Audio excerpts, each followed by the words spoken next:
Low-budget or independent horror films are nothing new, but they've experienced a mini-resurgence in recent years.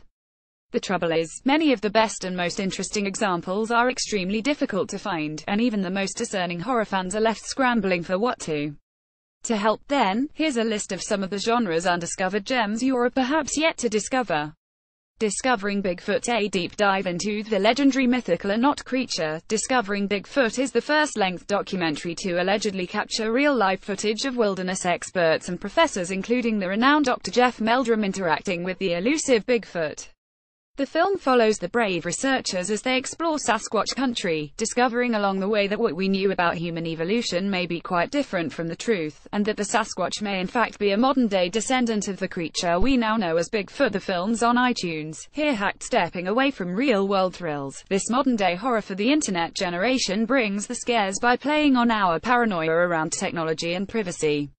When a young woman studying how people behave on webcam chats witnesses a horrific murder, SHES quickly embroiled in an elaborate murder plot in which the killer targets her own loved ones in the same way. Most of the film takes place on smartphone and computer screens, adding to the voyeuristic feel. As above, so below. This film, set in the catacombs beneath the streets of Paris, made some noise for its interesting premise back in 2014, but is still relatively unknown. The film posits that the city's twisting underground tunnels are the final resting place for countless lost souls, and, when a team of explorers venture beneath, they discover a dark secret hiding among them. Offering much more than your standard jump scares, As Above, So Below plays with the human psyche's darkest fears. Twixt, an offbeat addition to the Francis Ford Coppola canon, Twixt went generally unnoticed despite the talent in front of and behind the screen. When a declining writer visits a small town on his book tour, he is haunted by the ghost of a young girl. The town is also embroiled in a murder mystery, which ultimately entangles the writer's own life more than he could have predicted. The whole film has a decidedly eerie feel, only enhanced by narration from Tom Waits. Alien Contact, Outer Space. Humanity has been fascinated with space since we knew it was there, and many sci-fi films have attempted to tap into that obsession. Alien Contact, Outer Space flips the script instead by suggesting that aliens have already arrived on Earth, sending probes as early as the 1600s. What are the implications of making contact with extraterrestrial life? What if the aliens are already here and living among us? This unsettling exploration of what could happen poses these questions and more. Splinter, a well-made and effective single-location horror. Splinter traps its protagonists in a gas station as they attempt to figure out the effects of a mysterious splinter that has turned its victims into deadly, murderous hosts. Fear and distrust spreads throughout the group, a young couple and an escaped convict, as the threat escalates and they try to survive, while the film smartly uses the tropes of its various subgenres. The Defiled, a post-apocalyptic zombie horror. The Defiled plants us in a world in which science and technology have backfired and left a world littered with destruction and chaos.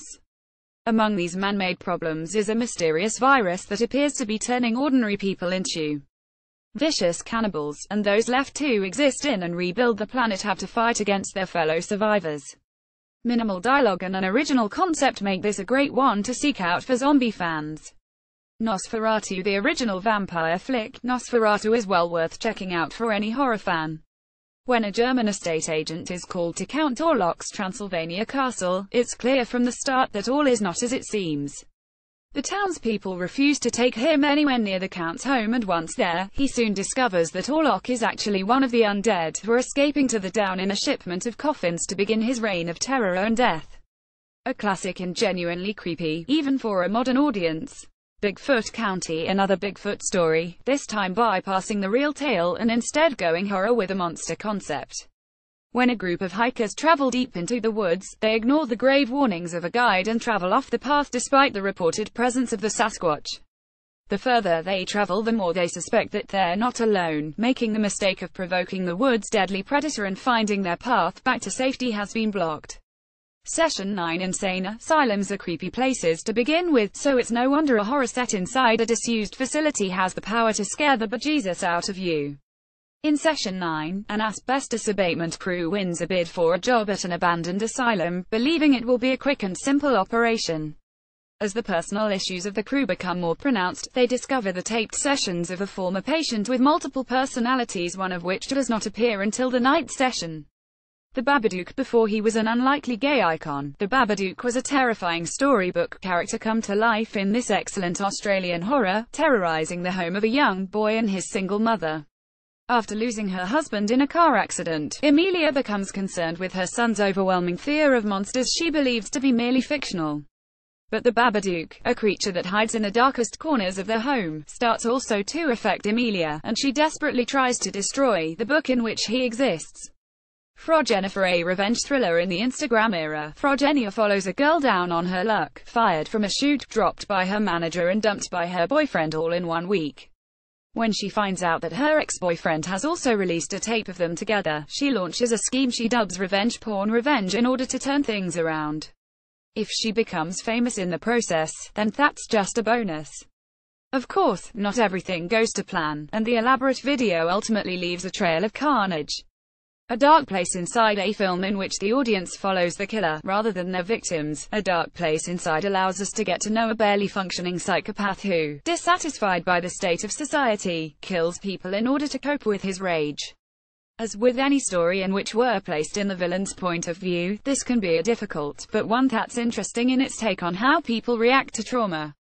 Creep, based on real improvised conversations between Patrick Brice and Mark Duplass. This slow-burn two-hander black comedy horror is genuinely different from anything you've seen before. When a videographer agrees to a Craigslist ad to record the last messages of a dying man, he travels to a remote mountain town for the one-day job. He grows suspicious when the messages begin to grow darker and darker, and, when it's time to leave, he discovers that his keys are missing. Under the Shadow, film critic Mark Kermode's favorite film of 2016, Persian-language horror Under the Shadow is still criminally underread. Based in war-torn Tehran in the 1980s, the film follows a mother and daughter as they navigate the difficulties of living in their country following the revolution. Simultaneously, something evil can be felt haunting their home. Peeping Tom, released around the same time as Alfred Hitchcock's Psycho, Peeping Tom got the short end of the sharp stick when it was deemed too offensive for release and subsequently banned for many years. Following a voyeuristic serial killer who kills his victims as he murders them, the is strangely prophetic to the ways in which documenting our lives has led to more sinister consequences, and its use of POV shots and a sympathetic villain was hugely influential. Accidental Exorcist, an exorcism thriller with a unique tone and style. Accidental Exorcist follows Richard Vanek as he struggles with being the best natural-born exorcist in town, drinking and taking drugs to get through the day. HES also booked solid with work. The film is an effective comedy horror, and one that doesn't skimp on the gore despite the lack of budget. If you're looking for a genre film with a little more emotional depth and untraditional filmmaking, this is well worth checking out. It follows perhaps a modern play on the horror genre's difficult relationship with female uality. It follows creates a monster that acts like a uality-transmitted infection. After a UAL encounter, 19-year-old Jay finds herself being followed by strange visions in the overwhelming sense that someone is in her at all times. Based on a recurring dream the director had as a child, the whole film is told with a loose grasp on time in order to recreate the nightmarish feeling. 60 Seconds to Die, based on real-life occurrences, this anthology horror collection of tales focuses on some of the world's most bizarre and heinous crimes. The film's 60-second short film format offers a relentless thrill ride utilizing the talents of new and emerging filmmakers from across the globe, depicting death and murders that are sometimes too real to even be believed. Described as a nightmare bonfire, 60 Seconds to Die is a fresh take on a classic subgenre. Kill List, before director Ben Wheatley hit the main, had already cornered the market on delighty weird and disturbing British horror mixed with suburban mundanity. That mix is arguably at its best and most effective in Kill List, as two hitmen take on a new assignment that promises a bigger payout for 3 targets. What begins as a simple mission, however, soon becomes much more than that, sending the two men down a rabbit hole of violence and terror. Hush, this inspired take on the home invasion thriller creates added tension and claustrophobia to the mix by making its protagonist deaf and unable to speak. After moving to the countryside to live a quiet life of solitude, a writer is forced to reckon with a masked intruder who appears at her window one day. Reliant on a clever score and genuine scares, Hush plays with the well-established tropes of the genre. 13 Demons. Ever wish you could be as awesome in real life as you are in video games? Well, Gary and his friends see the dark side of that fantasy when, while playing medieval board game 13 Demons. They discover that it was banned across many countries due to mysterious deaths attributed to the game. After completing the Holy Mission, however, they discover several reports of local deaths disturbingly similar to those played out during the game. The line between reality and fantasy blur, and the players realize they may be responsible. Raw. Inspiring walkouts from various screenings. Raw is the intensely gory tale of a college freshman who, after being raised as a devout vegetarian all her life, is forced to eat a raw offal as part of a hazing ritual. Immediately, she is filled with the urge to eat raw meat wherever she finds it, eventually leading her to cannibalism. More than a gross-out horror, Raw explores what it's like to be thrown into unknown and frightening territory as a young woman still figuring out her identity. 3 Hours Till Dead. A zombie outbreak film with a difference. 3 Hours Till Dead follows an AWOL soldier with PTSD as he goes into hiding in the Canadian countryside. With his brother and some friends, he arrives in a rural farm area and loses touch with the outside world just as humanity is taken down by a deadly infection. When the group returns to civilization, they are attacked by an infected farmer and discover that the disease allows victims to live for 3 hours, but only as rabid animals craving human flesh. The witch. Living in New England in the 1600s, William and Catherine live with their 5 children on the edge of deep wilderness. Devout Christians, when their newborn son suddenly disappears and the crops on their farm start to die, they nevertheless turn on each other. A uniquely terrifying horror, the film is shot on the rarely used 16:61 aspect ratio in order to give it a more classic and timeless feel. The Invitation. After losing their son, Eden disappeared, leaving her partner Will alone. 2 years later, she returns with a new life, a new husband, and a strange new attitude. Will is caught off guard by the eerie changes to her personality and, when he is invited over for a dinner party, begins to deduce that Eden and her new friends have a potentially deadly agenda. Struggling to trust his own instincts, he must uncover the truth.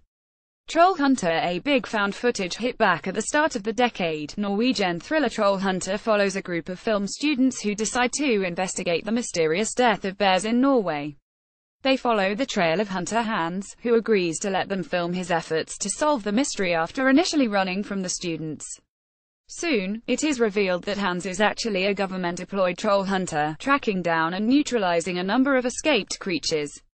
The Ruins. A group of tourists visit Mexico for a holiday and run into trouble when the remote archaeological expedition unearths something evil living amidst the ruins. Based on a novel the rights to which the rights were bought before it was published, it's an interesting pairing with the author who also wrote the screenplay, changing many of the plot points and character deaths.